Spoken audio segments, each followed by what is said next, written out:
Конституционная палата приняла к производству обращение партии «Реформа», а также юристов-социал-демократов Нурбека Касымбекова и Талайбека Усубалиева. Все они оспаривают решение Джоорку Кеңеша об отмене повторных парламентских выборов ради проведения сначала конституционной реформы.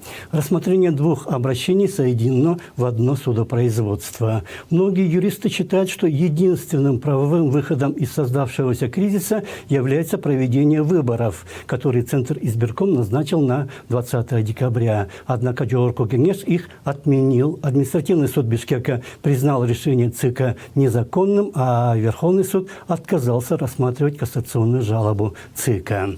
Налицо серьезный раскол в юридическом сообществе. Но никто не может гарантировать, что Конституционная палата примет единственно правильное решение, так как ранее она часто играла в политические игры. Кыргызстан взял на себя обязательство уважать наши общие ценности.